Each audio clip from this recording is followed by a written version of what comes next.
So students, हमने अपने previous video में पढ़ा था नस्यकर्म के बारे में।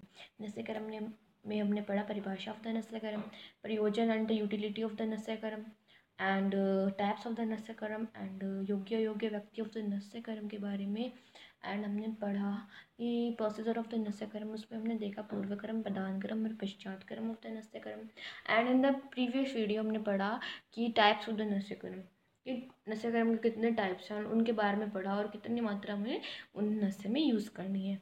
ठीक है, इन द पर्टिकुलर वीडियो हम बात करने जा रहे हैं प्रतिमर्श नस्य काल विचार के बारे में, कि प्रतिमर्श नस्य का काल कौन कौन सा है, कौन कौन से काल में हम प्रतिमर्श नस्य को यूज़ कर सकते हैं।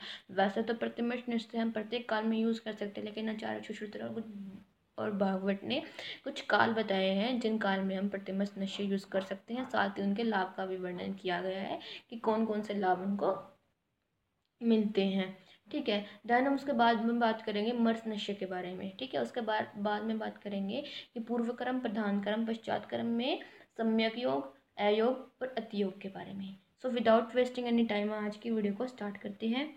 सबसे पहले हम प्रतिमर्श नस्य काल विचार के बारे में पढ़ते हैं कि प्रतिमर्श नस्य में कुछ काल दिए गए हैं, लेकिन आचार्य सुश्रुत ने 14 काल माने हैं और आचार्य वाग्भट ने 15 काल माने हैं। ठीक है, कौन कौन से काल हैं? तट पोथित में क्या बोला है? रात को नींद से जग जाने पर प्रातःकाल में नस्य लेने से रात को नासा स्रोत में लिप्त कफ निकलता है और मन प्रसन्न रहता है। रात में नासा स्रोत से लिप्त कफ निकलता है और मन प्रसन्न रहता है। प्रक्षालित दंतकाल दांतों को दृढ़ बनाता है और मुख को सुगंधित करता है। दांत उनके पश्चात प्रतिमर्श नस्य लिए जाने से, ठीक है, दांतों को दृढ़ बनाता है और मुख को सुगंधित रखता है। देन ग्रह क्षुणगतघात, बाहर जाने से पूर्व प्रतिमर्श नस्य लेने से नासा स्रोत में तेल के कारण क्लीन रहती है और धूली आदि से नासा को बाधा नहीं होती है, यानी धूल आदि से नासा को बाधा नहीं होती है। व्यायामोत्तर, व्यायाम से थके हुए को प्रतिमर्श देने से श्रम दूर होता है। व्यायोत्तर, व्यायाम के बाद प्रतिमर्श नस्य देने से परिश्रम को दूर करता है। अध्व परिश्रांत में अत्यधिक गमन उपरांत खूब चलकर थके हुए को दिया हुआ नस्य श्रम को दूर करता है। देन है मल और मूत्र त्याग के बाद नस्य लेने के बाद आंखों की दृष्टि में गूढ़ता को कम करता है। ठीक है, देन है कवल और अंजन धारण करने के बाद, नेत्र अंजन के बाद प्रतिमर्श नस्य लेने से दृष्टि का प्रतिसारण होता है। ठीक है, भोजन उत्तारण के बाद नस्य लेने से श्रोत शुद्धि और शरीर में लघुता आती है। सर्दी के पश्चात प्रतिमर्श नस्य लेने से श्रोतस में यानी कंठ में लगे हुए कफ को निकाल करके भोजन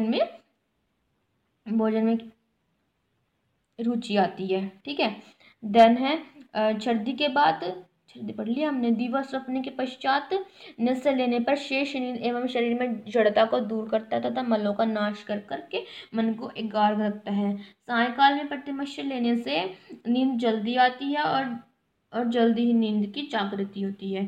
ठीक है, शिरोभ्यंग पश्चात वायु की शांति रहती है और नाहस्य पश्चात भी वायु की शांति रहती है। सो प्रतिमर्श नस्य हम इस प्रकार यूज कर सकते हैं। अब आगे पढ़ते हैं मर्स नस्य के बारे में, कि मर्स नस्य हम किसे कहते हैं। तर्जनी उंगली के 2 पूर्व तक स्नेह में डुबा करके जितनी बूंद स्नेह की गिरती है उसे हम मर्स नस्य कहते हैं। प्रतिमर्श नस्य में सिर्फ 2 बूंद स्नेह का वर्णन किया है, लेकिन यहाँ पे हम कितनी भी बूंद का वर्णन कर सकते हैं, लेकिन मोस्टली मर्स नस्य में हम उत्तम 10 बूंद, मध्यम 8 बूंद और हीन हम 6 बूंद का यूज कर सकते हैं। ठीक है,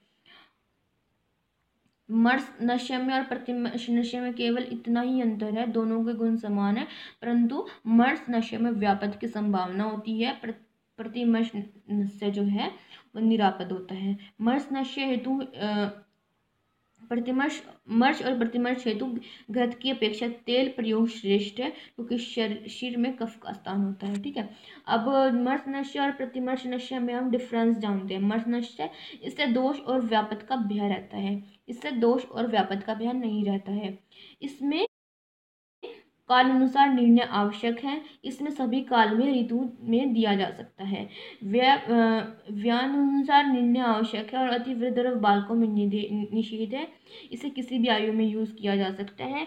इसमें स्नेह की मात्रा अधिक प्रयुक्त होती है, इसमें स्नेह की मात्रा अल्प रहती है, या शीघ्रता से अपना कार्य करता है, या धीरे धीरे अपना कार्य करता है, या अधिक गुणकारी होता है, या अपेक्षाकृत अल्पकारी होता है। देन हम नस्य के सम्यक योग, अतियोग और अयोग के बारे में जानते हैं कि प्रोसीजर ऑफ द नस्य कर्म, जिसमें हमने पूर्व कर्म, प्रधान कर्म और पश्चात कर्म के बारे में बात की थी कि उसमें उस प्रोसीजर के कंप्लीट होने के बाद रोगी में कौन कौन से लक्षण दिखाई देते हैं। कुछ रोगियों में सम्यक योग के लक्षण दिखाई देते हैं, कुछ रोगियों में अयोग के लक्षण दिखाई देते हैं और कुछ रोगियों में अतियोग के लक्षण दिखाई देते हैं। ठीक है, तो अब हम सबसे पहले बढ़ते हैं नस्य के सम्यक योग लक्षण। इसमें आचार्य शिशुल ने चिकित्सा स्थान अध्याय 40 में 33 नंबर श्लोक में एक श्लोक का वर्णन किया है। कौन सा? लाघव शीर्षो योग सुख स्वप्न प्रबोधनम विकार प्रशम शुद्धि इंद्रियान मनम सुखम। ठीक है, क्या है? सिर में हल्कापन होना, नींद ठीक से आना व स्वयं से खुलना, समय पर खुलना, इंद्रिय व मन की प्रसन्नता रहना, सिर में हल्कापन रहना और स्रोतस की शुद्धि रहना, ये है सम्यक योग के लक्षण। अब नस्य के अयोग के लक्षण क्या है? यानी सिम्टम्स ऑफ इनएडुकेट नस्य, और वो सिम्टम्स ऑफ एडुकेट नस्य था। इसमें भी आचार्य शिशुधन चिकित्सा स्थान अध्याय 40 में 35 नंबर श्लोक में वर्णन किया है। क्या है? अयोग वात वैगुण्य इंद्रिय नाम च रुक्षता रोगा शांति त्रिष्टम भयो नस्यम प्रयोजते। क्या है? वातज विकार का होना, जिस रोग के निवारण हेतु नस्य दिया जाता है उस रोग का निवारण नहीं होना, कंडू होना, अंगों में भारीपन होना, नासा व मुख से कफ का स्त्राव होना, लाला स्त्राव होना और अश्रु स्त्राव का होना, ये कुछ नस्य के अयोग के बारे में बताया गया है। देन हम बात करें अतियोग के बारे में